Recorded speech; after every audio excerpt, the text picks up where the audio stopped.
Welcome into Bengals Breakdown. I am your host, Stone Shields, and coming up on today's show, we're going to be talking about Paul Dehner Jr.'s Bengals cut candidates for 2025. Dehner, of course, covers the Cincinnati Bengals for The Athletic.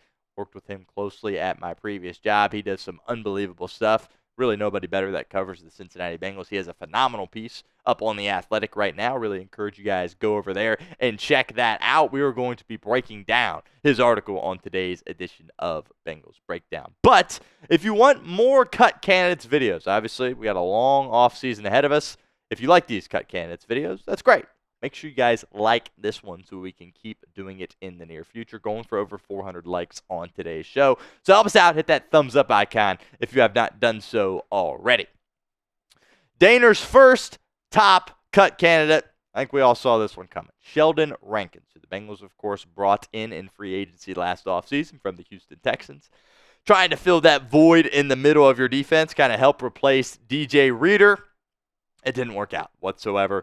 Didn't play much. When he did play, he was not effective whatsoever, but then had that illness that him and his team decided not to disclose any information regarding that illness, and we kind of just didn't see him ever again after the week before that Chargers game. If you cut him, you save $8.6 million against the cap. So it's just an absolute no-brainer to let this guy go. Again, you paid him $14 million, which is just sickening for only 287 snaps. 4 pressures, and 1 sack. So that really is a tough pill to swallow if you are the Cincinnati Bengals. By the way, if he is on the roster on March 16th, he will earn a $1.5 million bonus. So the Bengals are going to have to part ways with him before that happens. Dehner says it is a 100% chance that Sheldon Rankins gets cut. I absolutely agree with Paul Dehner Jr. You got to look at the draft and you got to look at free agency again as far as how you're going to fill that position. I think you saw some great stuff from Chris Jenkins Jr., your second-round pick in 2024, but there is absolutely no way Sheldon Rankins is back with Cincinnati in 2025. Leads us to the pinned comment of today's video. Still got to ask this question. Maybe some of you guys out there think differently, but would you cut Sheldon Rankins? Type Y for yes or N for no for me in the comments section. Again, nothing against Rankins. Hopefully this illness, he's okay, and will be able to continue his career somewhere else. But I am ready to move off of him personally. If that ad comes here on YouTube, totally fine. Take advantage of it. Get down in the comments. Let us know what you think. Next up on Dehner's top cut candidates is Alex Cappa. At your interior offensive lineman spot, that left guard really was a struggle in 2024 for Alex Cappa. There's really no other way to say that.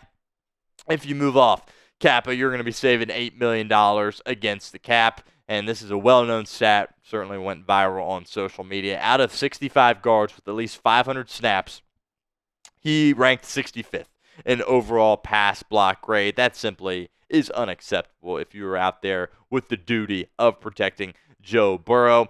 And Dehner has it as a 90% chance that he gets cut. Look, from the HBO Hard Knocks, Cappa seems like a really nice guy, right? And seems like Joe Burrow really likes Alex Cappa, despite the fact that he hasn't played the best football for him. But as far as it being 90%, that's kind of hard for me to understand. I feel like this one too is also kind of in that 100% category when you're talking about Alex Cappa. Cincinnati needs new guards. It's as simple as that. There really is no two ways around that. You got to bring in a veteran in free agency, and you got to spend probably your second-round pick on an offensive guard as well. In my book, Alex Cappa is getting cut by the Cincinnati Bengals. This next one is interesting. It is Germaine Pratt, who, of course, is a linebacker for the Cincinnati Bengals. If the Bengals were to cut Germaine Pratt, they would save $5.9 million against the cap. He allowed 460 yards after the catch and led the Cincinnati Bengals in missed tackles. He also led the Bengals in tackles, so we'll have to give him some credit there, but I think it's kind of a misleading stat, right? He's a linebacker. He's going to have the most opportunities to make tackles. But ultimately, when quarterbacks targeted him, they were completing passes, and receivers and tight ends were running for a ways before they were getting tackled by anyone on that Bengals defense. Certainly not just him. They had a tackling issue across the entirety of their defense. Dehner says 80% chance that he gets cut. And I think this is interesting. I agree with Dehner. Now, if Lou Anarumo was back in 2025, I would say the Bengals would not cut Germaine Pratt. Keep in mind, Pratt was a captain for this football team in 2025. A new defensive coordinator is going to be looking for a new voice at that linebacker position, a guy that can really be that leader of the defense. They're going to want to bring in a new guy or one of their guys. I would be surprised if a new guy comes in here and wants to keep Germaine Pratt. One exception would be perhaps Al Golden, if he in fact gets the job, because he worked closely with Germaine Pratt when Pratt was early on in his career, and Pratt played his best football under Al Golden. So maybe that could change if Al Golden is coming back, but certainly think there is a high likelihood that the Bengals move off one of their linebackers. It's not going to be Logan Wilson. Good chance it is, in fact, Germaine Pratt.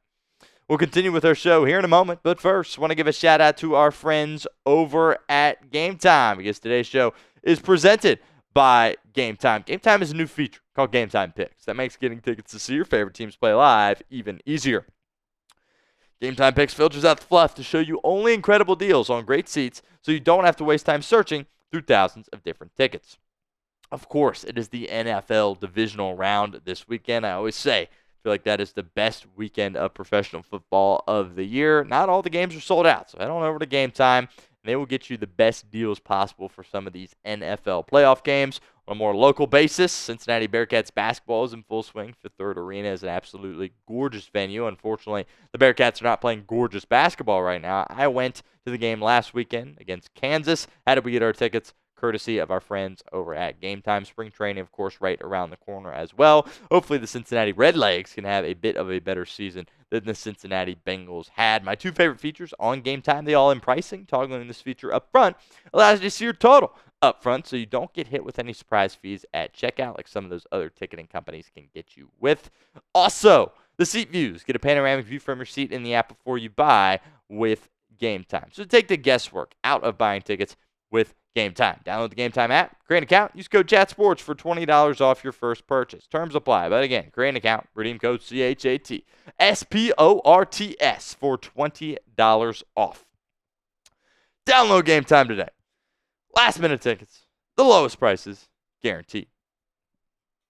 All right, now Dehner transitions into his tough decisions.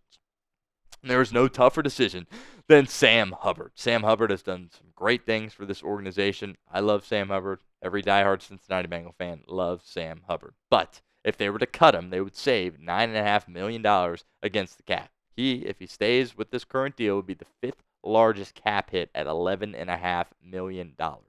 And with where he's at, the play that he brings to the table, there's no reason in the world that he should be the fifth largest cap hit on any professional football team in the NFL. That's just kind of the reality of the situation right now. Dehner says the chance of cut or pay cut or restructure is 95%. There's no way the Bengals are just going to roll out there and let him be an $11.5 million cap hit. That's not going to happen. But then the chances of 2025 return is 35% for Sam Hubbard.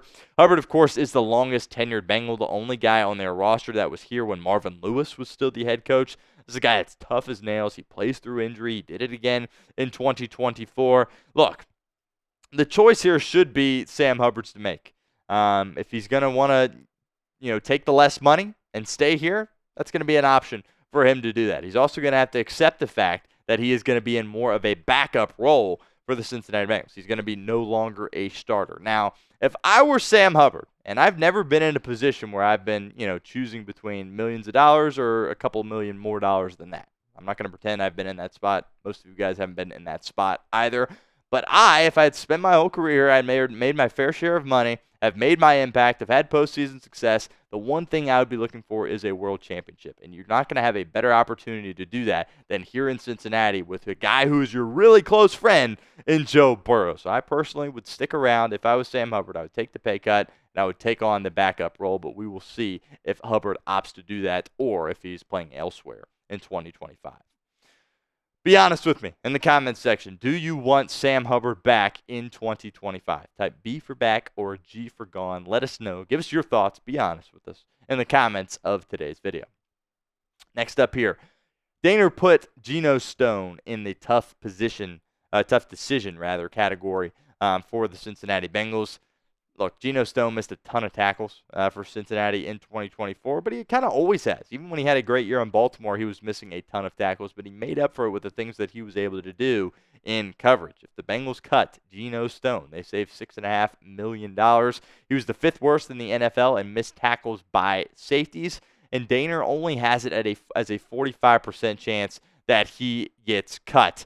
Now, he got hot at the end of the year with his interceptions. Again, he was playing against, not the best quarterbacks, and I think, the season was kind of out of reach. They weren't mathematically eliminated, but, he kind of got hot. It was a little too late with Geno Stone. I didn't think he was quick enough out there, and I thought he got beat over the top way too many times. So I really hope this number is a lot higher than 45% when it comes to Geno Stone. I don't think you can run it back with Geno Stone at this safety position. We'll see, maybe under a different coordinator, a different scheme, more of a simple scheme. He can go out there and execute at a higher level. But I personally am not bringing Geno Stone back in 2025 if I am the Cincinnati Bengals. I'm looking for a new face there at that safety spot.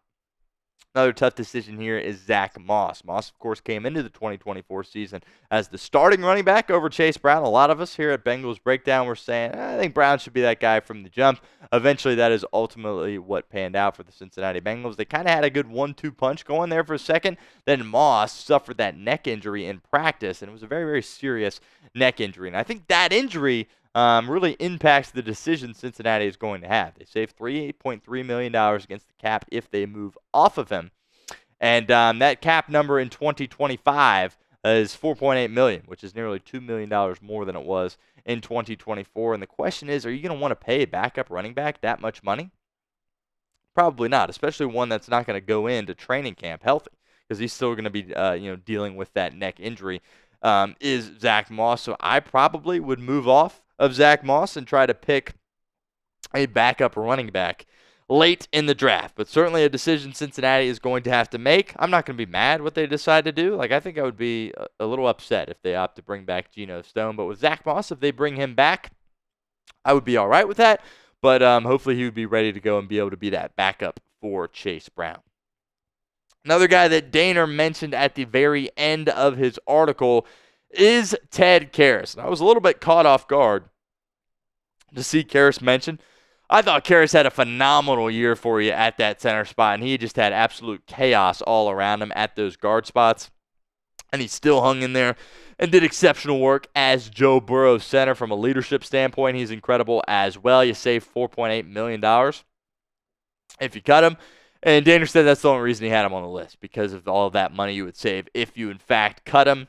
Also, he is getting up there a little bit in age. I think not really getting up there, but I think he's 32, 33, something like that. So a little bit older, on the older side for a team that looks to be kind of retooling towards younger guys on their roster. But I think you absolutely have to bring back Ted Karras as Joe Burrow's center next year.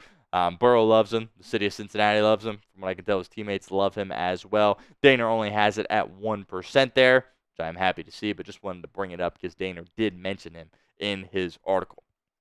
Now, if Cincinnati cuts all of these guys, that's $46.6 million that they will have cleared, which obviously is a sizable chunk. Now, all the guys we talked about, probably not going to cut every single one of them, right? But they need to figure out what they're going to do with Trey Henderson, right? Trey Henderson's the guy that had, 17 and a half sacks this past season. You got to take care of him, right? And you have the places, or your financial situation is in a spot where you can take care of all these things, especially if you restructure Joe Burrow's deal. You could be in a spot where you restructure that, you back up the Brinks truck for Jamar Chase, you get T. Higgins in there at a very high annual salary for him, and you get Trey Henderson making buku bucks on the defensive side of the ball. All those things are possible if you finagle this correctly. We'll see if Cincinnati is capable and competent enough to make that happen as their front office. But there's this notion that, you can't pay all these guys. Well, if you get rid of the guys that you need to get rid of and make those cuts,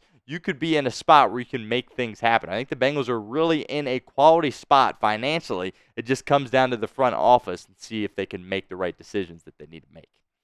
We will be here all off season long. Make sure you hit that subscribe button if you have not done so already. YouTube.com/BengalsTV.